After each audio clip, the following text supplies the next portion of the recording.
میں اب اس میں یہ بہت سخت پی ٹی آئی کی جو حقیقی لیڈرشپ تھی ان کو بھی نہیں، میں نے آپ کو بتا رہا ہوں جی، دیکھیں میرے سے آپ 10 آدمی میں آپ کو لے دیتا ہوں جو پنجاب کے اندر ان کی اسٹرگل کا حصہ تھے، پھر آپ دیکھیں کہ وہ اتنے زیادہ اہل ہیں، اتنا زیادہ ان کا سیاسی ویژن ہے کہ پاکستان کی سیاسی تاریخ میں پہلا بندہ ہے جو اپنی حکومتیں توڑ دیتا ہے، اپنی اسمبلیاں توڑ دیتا ہے۔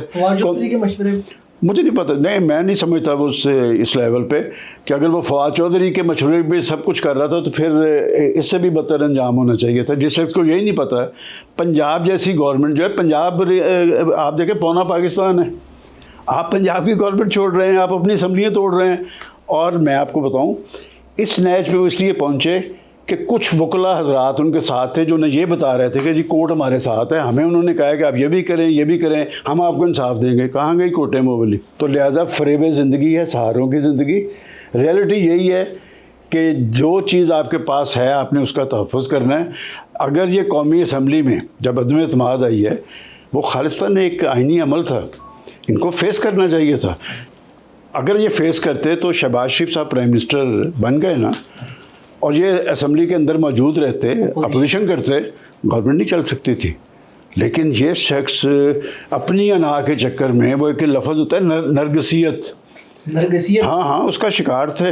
آج وہ جیل کے اندر بیٹھے ہیں، میں آپ میسیج پہ بحث کروا دیں کسی کے ساتھ، وہ اپنی وجہ سے بیٹھے ہیں، اپنی پالیسیز کی وجہ سے بیٹھے ہیں، اپنے اقدامات کی وجہ سے بیٹھے ہیں، اور آپ کیا سہارا ڈھونڈ رہے ہیں۔ بڑی اچھی بات کسی ایک دوست نے، اپوزیشن کے ایک ذمہ دار نے کہی کہ ہمیں تو کہتے ہیں کہ تحریک چلانی ہے، خود وہ چور دروازہ ڈھونڈ رہے ہیں، اسٹیبلشمنٹ سے مرے جا رہے ہیں بات کرنے پہ، اس لیے کہ وہ خان صاحب کو پتہ ہے کہ انہیں یقین ہے کہ رستہ وہیں سے نکلے گا، تو وہ اسی رستے کے تلاش میں سرگرمی عمل ہے۔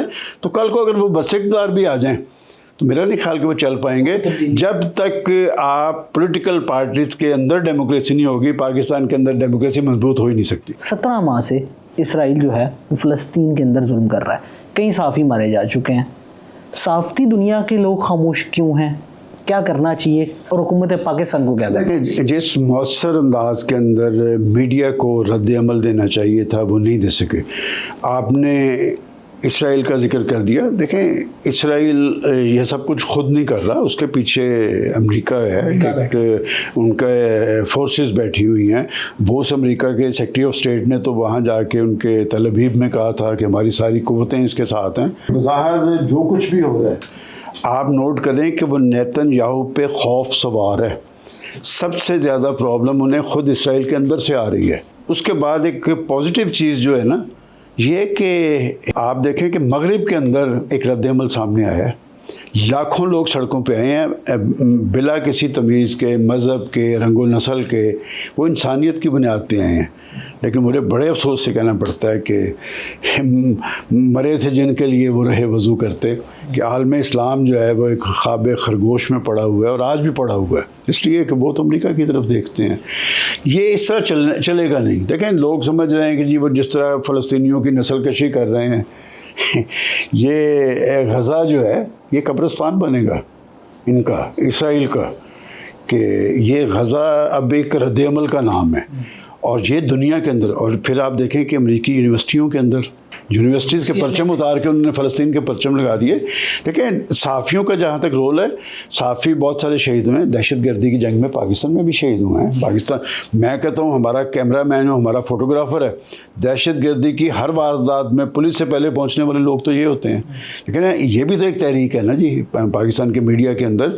میڈیا کے اندر بہت ساری خرابیاں ہوں گی، لیکن میڈیا آپ کے لوگوں کی آواز بھی بنتا ہے۔ میں آپ کو بتا رہا ہوں یہ کاشتکاروں کا ایشو ہے، میں نے خود اس پہ بات کرتا ہوں، اس لیے کہ جب پاکستان کی پولیٹیکل لیڈرشپ یا پولیٹیکل پارٹیز جو ہیں وہ لوگوں کی آواز نہیں بنے گی تو پھر میڈیا بنتا ہے۔ تو پاکستان کے پرنٹ میڈیا کا ایک رول رہا ہے، پھر الیکٹرانک، اب سوشل میڈیا کا۔ اب سوشل میڈیا کے پازیٹیو چیزیں بھی ہیں، نیگیٹو چیزیں بھی ہیں، کہ سوشل میڈیا دیکھیں یہ ہمیں بطور پاکستانی جرنلسٹ کے ایک بات ضرور دیکھنی چاہیے کہ سوشل میڈیا کے پیچھے کروڑ ڈالرز یہ کام ہو رہا ہے۔ آج سے 2 دہائیاں پہلے تک انڈیا یہ بات کہتا تھا کہ پاکستان کو غیر مستحکم کرنا ہے، اور وہ غیر مستحکم کرنے کے لیے بہت کچھ کرتا تھا۔ آج انڈیا خاموش ہے۔ اس سے ایک چیز کا پتہ ہے کہ اب پاکستان کو چھیڑنا نہیں ہے، اور اس کی کیا وجہ ہے؟ دیکھیں میرا ڈاکٹر قدیر خان سے بڑا پرسنل تعلق رہا ہے، میرا نواز شریف صاحب سے اس دور میں جب ایٹمی دھماکے کر لیے تھے،